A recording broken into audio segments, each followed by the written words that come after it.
Bueno, buen jueves para todos y cada uno de ustedes. Estamos hoy compartiendo ya este último jueves del tiempo de la Pascua.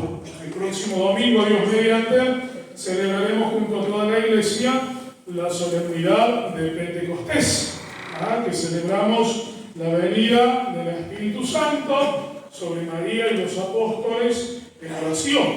Y es cierto que nosotros estamos transitando ahora un tiempo de preparación a lo que es la solemnidad de Pentecostés. Todo el tiempo de la Pascua, estos 50 días anteriores a Pentecostés, de allí el nombre, ¿no? Pento, 50 en griego, estos 50 días previos a la Pascua es un tiempo de preparación a esta gran solemnidad que es la fiesta en el Espíritu Santo, que es la venida del Espíritu Santo. Y yo les venía compartiendo en la misa de estos días de que nos vamos preparando para recibir al Espíritu Santo, que es fuente, que es guía de la iglesia. Fíjense, hemos celebrado, por un lado, la ascensión del Señor, y yo les hacía esta comparación en misa del día lunes, que celebrábamos la memoria de Nuestra Señora de Fátima. Les decía que así como el Hijo se encarna para habitar entre los hombres, nunca abandona el seno de la Trinidad, ¿no?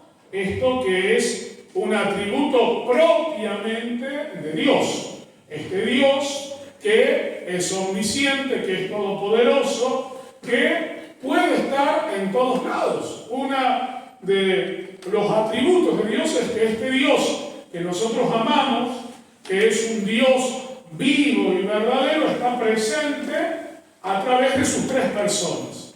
Decimos, existe un solo Dios verdadero, tres personas distintas, las personas de la Santísima Trinidad: el Padre, el Hijo y el Espíritu Santo. La fe católica es una fe trinitaria. Hemos empezado la celebración de la misa y a la vez la celebración de cada sacramento invocando a la Trinidad, en el nombre del Padre y del Hijo y del Espíritu Santo. Cuando el sacerdote bautiza, dice: yo te bautizo en el nombre del Padre y del Hijo y del Espíritu Santo. Es decir, nuestra fe confiesa que existe un solo Dios y tres personas distintas. Que les decía el domingo, con la ascensión del Señor, para poder comprender la ascensión y a la vez la presencia del Señor, debemos de entender lo que acontece con la Trinidad cuando el Hijo se encarna. Este Dios que decide encarnarse, habitar entre los hombres, no abandona el seno de la Trinidad.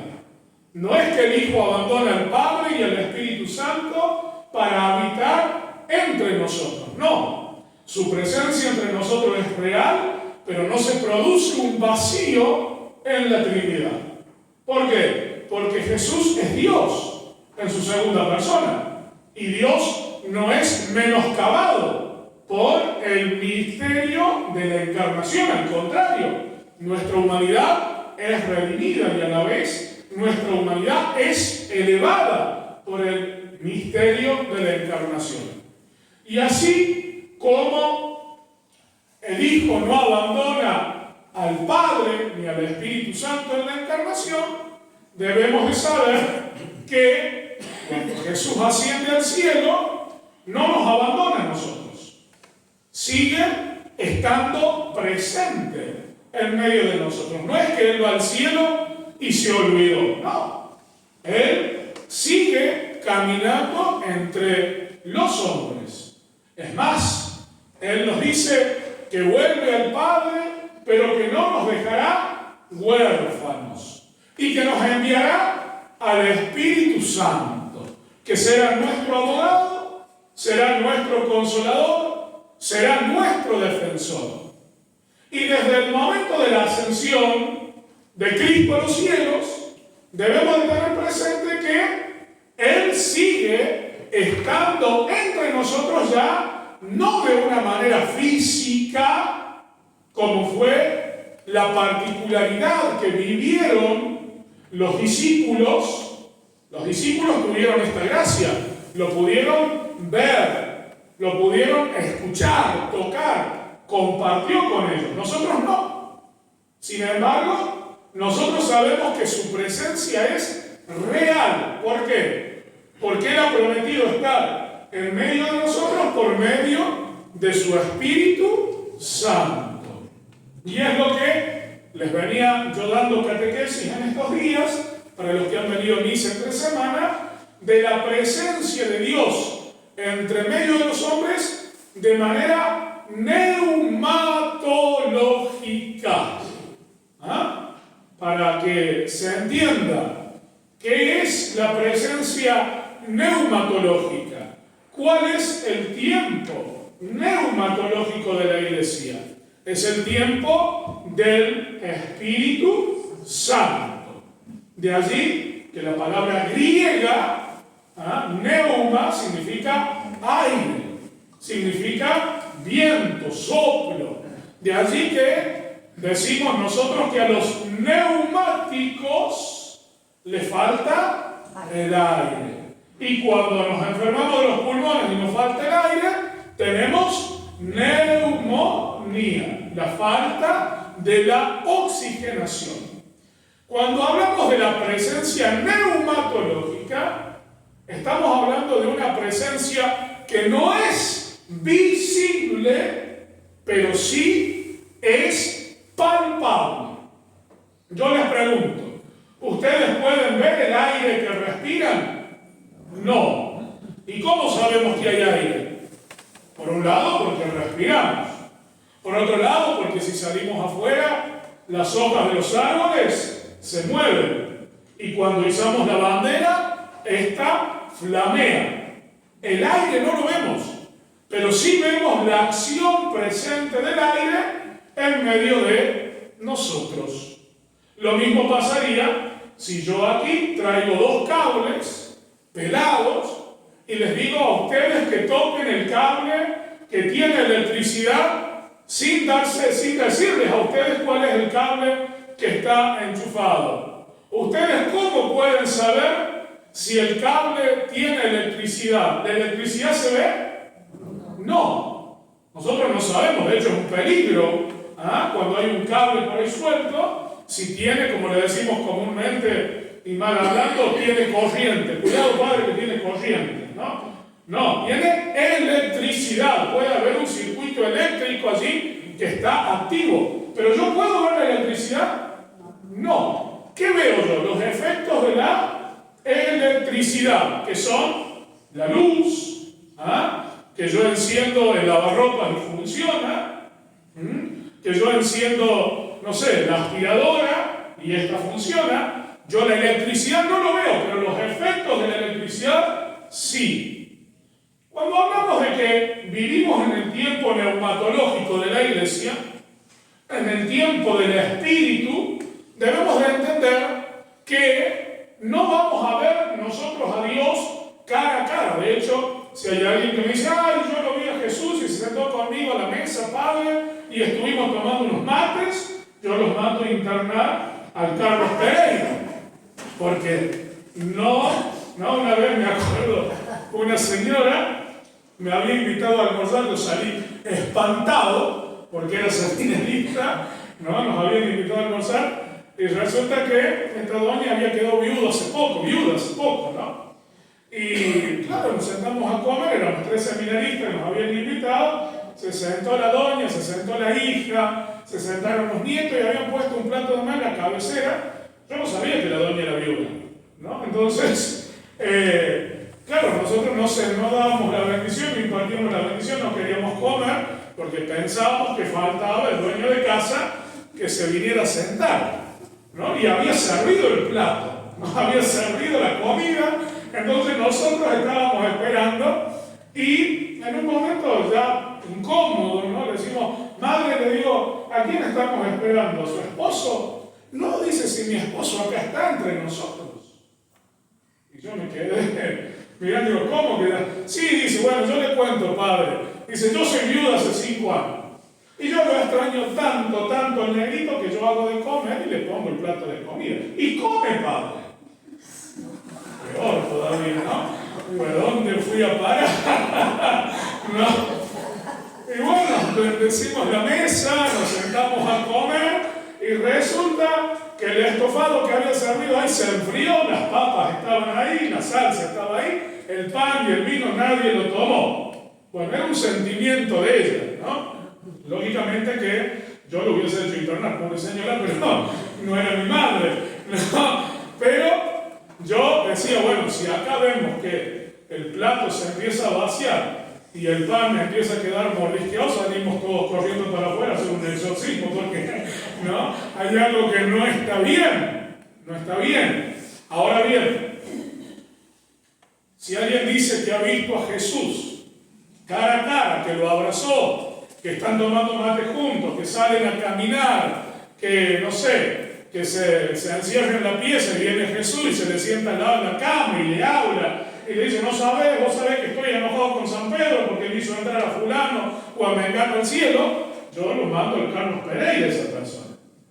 La persona que me dice que tiene esa conexión directa así, ese teléfono rojo con Dios que habla cara a cara, que juegan el truco, a las cartas con el Señor, es para pensar si está en sus santos cabales.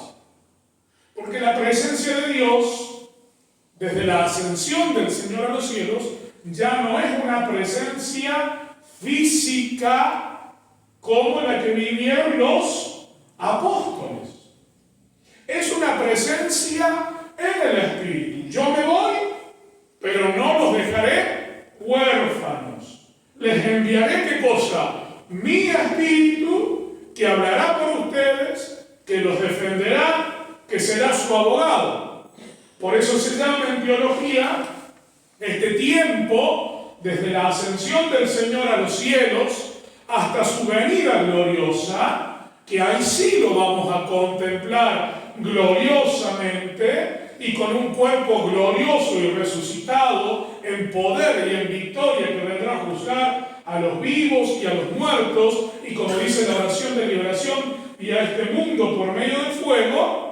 Cuando nosotros allí nos encontremos con Jesús en la segunda venida, los que estén sí lo podrán contemplar físicamente, pero hasta tanto los que peregrinamos tenemos su presencia por medio del Espíritu Santo. Y es el Espíritu quien nos guía, quien nos introduce en la verdad de Jesús y quien nos sostiene en la vida con Jesús. Por eso, al igual que el aire y la electricidad, no podemos nosotros verlo, pero sí sentir su presencia en medio de nosotros. Sí podemos sentir de que Él está vivo y resucitado. ¿Por qué? Porque es su Espíritu Santo que Él derramó sobre los suyos y que a la vez nosotros hemos recibido en el bautismo, el que nos permite comprender este misterio espiritual de la presencia de Dios entre nosotros de manera neumatológica, es decir, a través de su Espíritu. Y por lo tanto, porque cuando algo no se ve, cuando algo no se palpa, muchas veces es fácil de manipular. Para que se entienda, lo llevo más a sencillo, más a criollo. Yo puedo decir que tengo el Espíritu Santo de Dios. Total, ¿quién me lo discute? ¿Acaso alguien puede ver al Espíritu Santo aleteando en mí? No. Sin embargo, el Evangelio de San Juan que hoy hemos escuchado nos da la clave para entender quién vive bajo el soplo, bajo la guía, bajo la conducción del Espíritu Santo.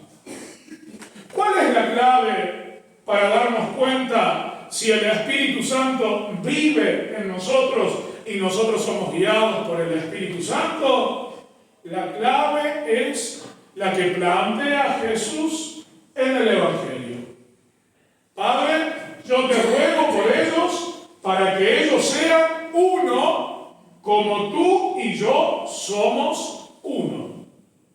Así como nosotros vemos la acción del aire que respiramos en las hojas que se mueven, en una bandera que flamea, así como nosotros vemos la acción de la electricidad en una lámpara que se enciende, en un electrodoméstico que funciona, de la misma manera nosotros vemos la acción del Espíritu Santo en nosotros, no porque estemos irradiados de luz, sino por los frutos. El primero y el principal, la unidad con Dios y con los hermanos. Padre, que ellos sean uno como tú y yo somos uno.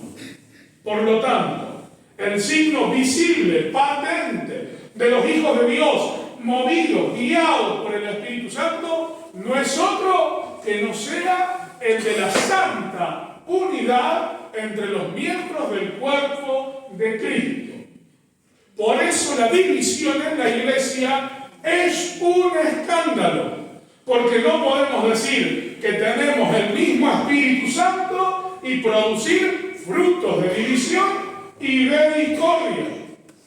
Porque si lo que corre en nosotros es el fuego del Espíritu Santo, si lo que aviva nuestra vida es su presencia, si lo que ilumina nuestra mente y nuestro entendimiento es su gracia a través de sus dones, yo no puedo producir frutos distintos a aquel que está siendo conducido y guiado por el mismo Espíritu Santo. Por eso, nosotros debemos tener muy presente lo del Evangelio de hoy. Es la oración de Jesús donde consagra a los suyos al Padre. Padre, yo te ruego por ellos. Miren, qué hermoso esto. En el momento de Cristo ir al Calvario, en el momento de Cristo ser llevado a la cruz, antes de entregarse al sacrificio extremo de su amor, antes de entregar su vida de manera sacrificial en la cruz, Cristo dice: Padre, yo te ruego por ellos. ¿Para qué? Para que vivan en el amor y para que ellos sean uno. Entre ellos como tú, Padre, y yo somos uno. Y acá hay un misterio a la vez eclesiológico profundo, que no podemos nosotros dejar de prestar atención. La unidad que Cristo pide, ruega y quiere que nosotros vivamos no es una unidad superficial, sino una unidad auténtica, profunda y real, como la que existe en el seno de la Santísima Trinidad. La misma unidad entre el Padre, el Hijo y el Espíritu Santo tiene que ser la misma unidad que nosotros debemos de vivir como cristianos y manifestar al mundo como hijos de Dios. Por eso, la clave para darnos cuenta si somos espirituales, fíjense que todo está correlacionado, ¿no? Nosotros decimos que una persona es espiritual cuando esa persona tiene ciertas características, ¿no? Si yo digo que una persona, no sé, es borracho, va al casino a gastarse el poco sueldo, lleva una mala vida, maltrata a los hijos, a la esposa, al esposo, miente. Una persona que guarda rencor, que no puede perdonar cosas que ya han pasado. Una persona que tiene un mal carácter, que no se lo puede hablar porque siempre anda como perro viejo, ladrando por todo. Cuando una persona se comporta de esa manera, lo que yo menos puedo decir es que sea una persona espiritual. Por el contrario, cuando la persona es una persona afable, dócil, una persona dulce, una persona generosa, una persona dispuesta, amena, de oración, de una mirada que acoge, de una sonrisa siempre en el rostro, de estar siempre con buena predisposición para todos, decimos, realmente esta persona es una persona espiritual. Es decir, está movida ¿por quién? Por el Espíritu Santo. Si nosotros nos decimos seres espirituales, en nosotros tiene que haber frutos del Espíritu Santo. El primero, la unidad.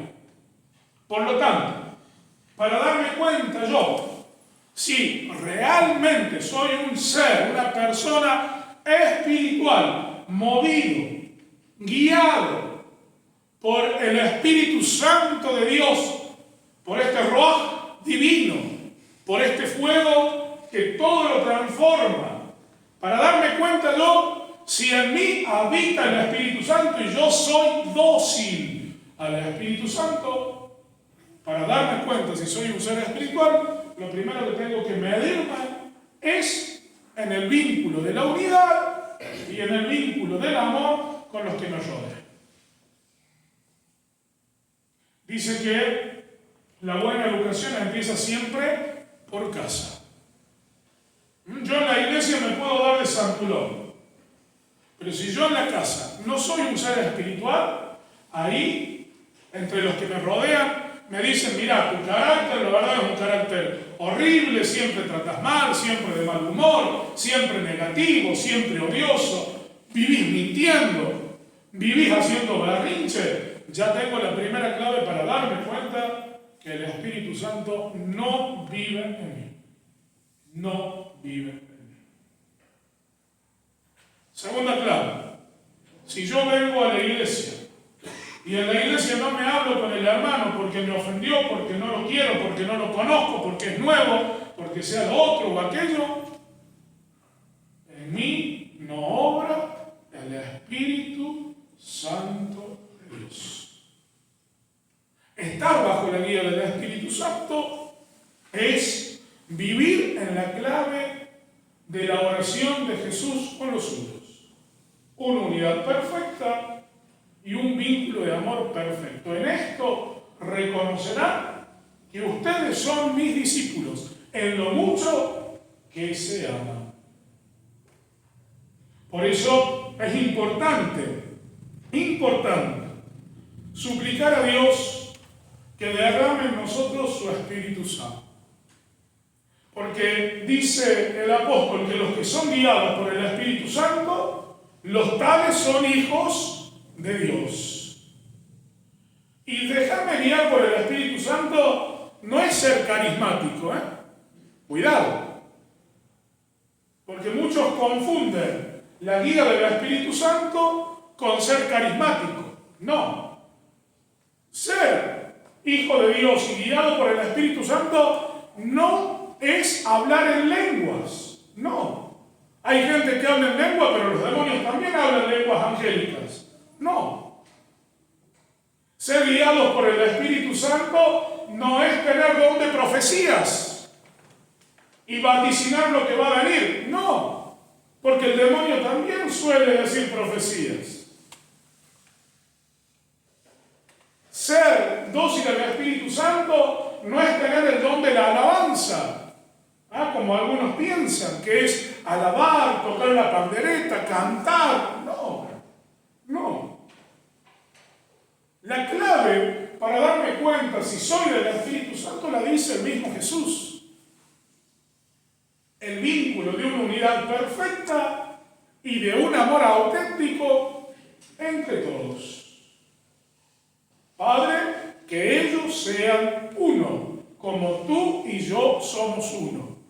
Esa unidad se tiene que dar en el amor. Por lo tanto, si yo no amo de verdad, si yo aún guardo rencor, y si lo que es peor, le tengo las puertas cerradas de mi vida y de mi corazón a gente que en el pasado me hirió, me lastimó, y me he anidado en el rencor, debo de decirte, hermano, con dolor, que tu vida no está bajo la guía y la acción del Espíritu Santo de Dios.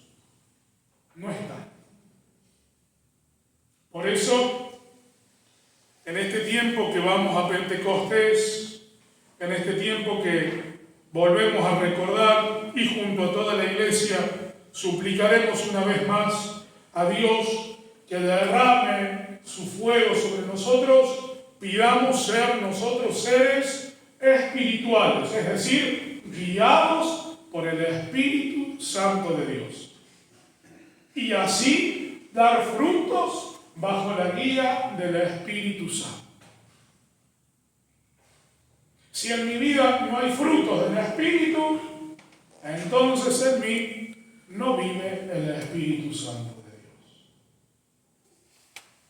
¿Cuáles son los frutos del Espíritu? Paz, bondad, afabilidad, paciencia, mansedumbre, perdón, gozo, misericordia. Ahora, si yo vivo en el rencor, en los malos gestos, en la impaciencia, en la mentira, en la vanidad, en la soberbia, en el orgullo, debo de preguntarme si quien guía mi vida y conduce mi vida realmente es el Señor a través de su Espíritu. El Espíritu Santo produce frutos espirituales para la gloria de Dios.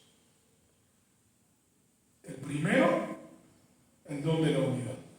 Uno con Dios y uno entre nosotros. Un mismo sentir, un mismo amor, un mismo corazón entre nosotros, hermanos. Si no está ese fruto, pensemos, hurguemos en el corazón porque hay algo que estamos haciendo mal, muy mal. Pidamos, supliquemos a Dios que nuestro corazón sea dócil. Dios necesita de un corazón dócil. Lo único que necesita Dios para obrar en nosotros es un corazón humilde y un corazón dócil. Teniendo humildad y teniendo docilidad, Dios puede transformar nuestra nada en su presencia viva en el mundo. Su presencia viva. Si somos dóciles, Dios puede vivir, obrar y manifestarse al mundo a través de tu vida, de tus actitudes. Si hay algo que es un escándalo y que siempre recriminan a la iglesia, es precisamente la falta de unidad. Si hay algo que la gente recrimina a la iglesia católica, es la división, las habladurías, los chismes, la falta de amor entre nosotros, porque alabamos con los labios, pero con el corazón estamos lejos de Dios. Y es por eso que debemos de pedir este espíritu, para ser dóciles en verdad y para ser seres espirituales, es decir, bajo la guía del Espíritu Santo. Si no, nos quedamos en este plano del mundo, de la carne, y nuestros frutos nunca serán frutos buenos, serán como los de Caín, podridos, malolientes, pero no frutos agradables a Dios. Pidamos el don del Espíritu Santo, el ser renovados por el Espíritu de Dios, para ser guiados, para ser dóciles y a la vez para que vivamos en el perfecto vínculo de la unidad y en el amor los unos para con los otros. Si yo digo que amo a Dios a quien no veo, no puedo hacerlo si no lo hago primero amando. amando al hermano a quien sí veo. Si yo digo que lo amo a Dios, pero no amo al hermano a quien tengo al lado, hay algo que está mal en vos. Y hay que cambiarlo. Hay que cambiarlo. Eso es lo que rogamos en Pentecostés. El fuego que todo lo transforma, que todo lo renueva, y la vida nueva que se derrama en nosotros por ese fuego, por esa vida, por ese soplo de vida que es el Santo Espíritu. Que María nos ayude a ser dóciles y a la vez humildes para que Dios pueda obrar en nuestras vidas. Que así sea. Nos ponemos de pie. Antes de continuar con la